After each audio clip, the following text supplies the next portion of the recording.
तो hello and welcome guys, स्वागत है आपका हमारे चैनल इंडियस ओएफटी में। जिन्होंने कल की क्लास अटेंड नहीं की थी उन्हें इसका पार्ट 1 नहीं मिला होगा, तो फिकर की कोई बात नहीं, डिस्क्रिप्शन में लिंक दिया हुआ है, आप इसका पार्ट 1 देख सकते हैं और अपने डाउट क्लियर कर सकते हैं। यह है सीरीज 11th कॉमर्स का, जहां पर मैं सभी चैप्टर के सभी प्रश्नों को सॉल्व करते जा रहा हूं step by step, part 1, part 1, 2, part 3 करके आपको ये वीडियो मिलती जाती है। तो अगर आपने हमारी सदस्यता ग्रहण नहीं की है तो अभी चैनल को सब्सक्राइब कीजिए और हमारी सदस्यता ग्रहण करें और बेल नोटिफिकेशन ऑन करें ताकि हर वीडियो की नोटिफिकेशन आपको टाइम पर मिल जाए। हम है चैप्टर 9 जिसका नाम है तलपट। तलपट के कुछ नियम है, ठीक है। अगर आप पहली बार आए तो नियम समझ लीजिए। जितने भी आपके दायित्व होते हैं, जितने भी आपके प्रॉफिट होते हैं, वो सब हो जाते हैं समाकलन में। जो भी आपकी संपत्ति, जितने भी खर्च और हानि है, वो सब हो जाते हैं विकलन में। तो क्या संपत्ति क्या दायित्व तो मैंने पूरा लिख दिया हुआ है। अगर आप इसको रट लेते हैं या फिर समझ लेते हैं या मेरी बातों को ध्यान में रखते हैं कि क्या संपत्ति क्या दायित्व, तो आपसे चैप्टर बहुत आसानी से बनेगा।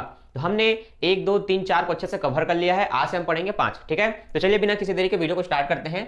करना क्या है देखिए, प्रश्न आपको दिया रहता है जिसमें विकलन की राशि समाकलन में, समाकलन की राशि विकलन में बिखेर करके आपको राशि दी जा रहती है, राशियां बिखेर कर दी जा रहती है। आपको क्या करना है राशियां बिखेर कर दिया रहता है, आपको क्या करना है, उनको सही रूप में जमाना है। आपको उसको सही रूप में जमाना है। तो क्या करेंगे आप देखिए, सबसे पहले मैं बोलता हूं जो समाकलन में है उसको पहले लिख लीजिए। तो समाकलन में होता है पूंजी, क्रय वापसी, लेनदार विक्रय, जो कि यहां लाइन से दिया हुआ है, ठीक। तो मैंने क्या किया, उस प्रश्न में ढूंढा पूंजी कहां है, मिल गई पूंजी, मैंने लिख दिया समाकलन में 16,000 रुपए। क्रय वापसी मिल गया, लिख लिया 5,000। लेनदार मिल गया, लिख लिया 2,000। विक्रय मिल गया, लिख लिया 23,000। बस अब इतने को आप जोड़ के देखिए आपका आंसर आ रहा है कि नहीं, फिर बाकी को उठा करके लिख देंगे विकलन में, ठीक है। तो हमने क्या किया, जोड़ा तो भाई देखो 16 और 2 जोड़ेंगे तो 18,000 होगा। 18 में आप 23 को जोड़ेंगे तो 41,000 होगा। 41,500 रुपए, ये आ गया आपका आंसर। आप बुक में चेक कर सकते हैं। तो अगर आप क्लास अटेंड कर रहे हैं तो बुक लेकर के बैठे, बुक ओपन करके बैठे, प्रश्नावली क्रियात्मक प्रश्न अध्याय 9 प्रश्न 5, ठीक है। तो ये आपका आंसर है। तो हमने समाकलन की चीजें लिख ली। अब जो भी बच्चा सब क्या है, विकलन है, तो विकलन में सब चीज को लिख दीजिए, जोड़ दीजिए। इनका भी टोटल कितना होगा, 41,500 ही होगा। तो सीखने को क्या मिला कि विकलन और समाकलन पक्ष का योग बराबर आता है, ना कम ना ज्यादा, दोनों का पक्ष क्या होता है, बराबर होता है। मजा आया, ठीक। तो अब हम इसके बाद प्रश्न 6वां करते हैं, तब तक आप इसका स्क्रीनशॉट लीजिए या मेरे साथ इसको बनाइए, ठीक है। चलिए अब आ गया आपका प्रश्न 6वां। 6वें प्रश्न में क्या करना है देखिए, यहां भी बहुत सारी चीजें बिखेर कर दी है, कॉलम में नहीं दिया हुआ है, पूंजी विकलन वगैरह सब एक साथ। करना क्या है, उसमें सबसे पहले समाकलन की चीजों को लिखना है। तो मैंने पूंजी को लिखा, ठीक, पूंजी को लिखा 28,500। अब जायज के नाम के आगे क्रेडिट लगा है, मतलब सीआर लिखा है। तो जहां समाकलन लिखा हो या सीआर लिखा हो, हिंदी में ना दिया है तो आपको इंग्लिश वाला भी पढ़ना है। इंग्लिश में मिला सीआर मतलब वो समाकलन, इसमें लिखना है समाकलन में। विक्रय समाकलन, कमीशन भी सीआर है मतलब समाकलन, गणेश भी समाकलन, उसमें भी सीआर है, और ये क्रय वापसी। क्लियर है। ये 5-6 चीजें आपको समाकलन में लिखना है और जोड़ करके देखना है कि आपका आंसर आ रहा है कि नहीं। तो जैसे मैं जोड़ता हूं तो 28,500 है, 6,150 है, 27,060 है, 120 है और ये 600 550। देखिए जोड़ना कैसे, देखिए बहुत ध्यान से। इसका 150 इसको दीजिए तो ये 600 हो जाएगा। 150 इसमें जोड़ेगा कितना होगा, 600 होगा। 6 कितना होगा, 1200 होगा। कितना होगा, 1200। 12 और 1 1300, ठीक है। 1360 और ये 80, 1380 हुआ और ये 500 है। तो 1380 कितना हुआ, 500 जोड़ने के बाद 1880, ठीक है। आपको याद रखना है कि ये सब मिलाकर 1880 हुए। अब इनको ध्यान दीजिए, 6,000 में से 3,000 इसको दिया, 6,000 में से 2,000 उसको दिया, तो ये भी 30, ये भी 30, 30 से कितना होगा, 60 होगा। इसमें एक बचा है 61, ठीक है। और अभी 1800 था, 61 में 1800 को जोड़िए 62,880।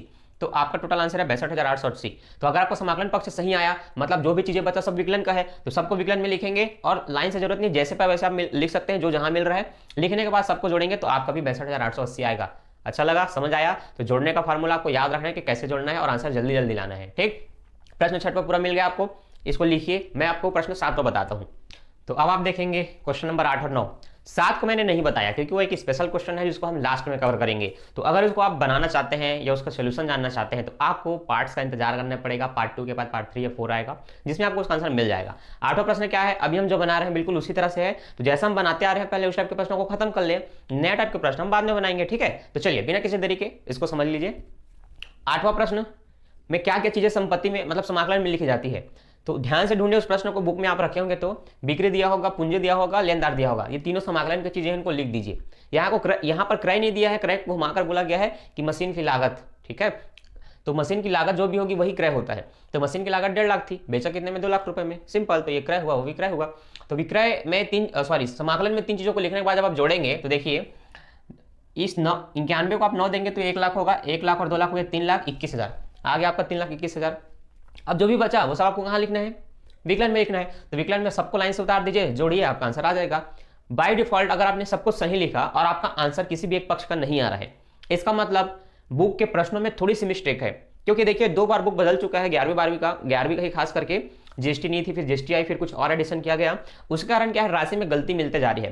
तो एकदम से अपना दिमाग ना खपाएं, अगर आंसर नहीं आ रहा है तो अपना लिखा हुआ पूरा पहले चेक करें। अगर आपको लगता है कि लिखने के सही जोड़ने और सही लिखने के बाद भी आंसर नहीं आ रहा है, मतलब उसमें कुछ डिफॉल्ट है, आप अपने सर से पूछ करके इसको क्लियर कर लीजिए, ठीक है।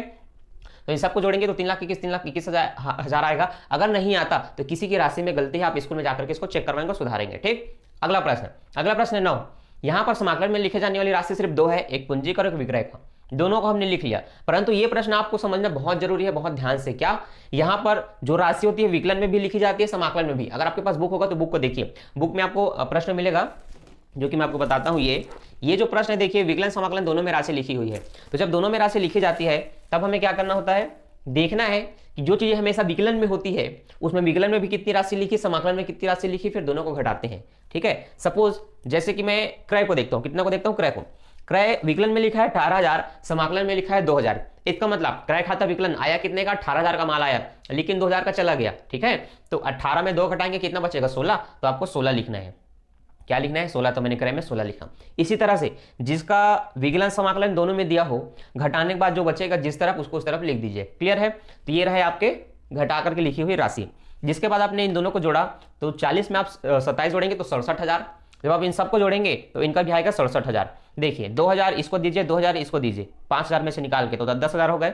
10 10 और 30 50,000, 50 और 1 61,000। 61 में 6 जोड़ेंगे, सॉरी 50 और 1 51, 51 और 6 57, 57 में 10 जोड़ेंगे 67,000। तो आपका आ गया 67,000। इनमें करना क्या है, देखिए डबल राशि दी होती है तो घटाना है।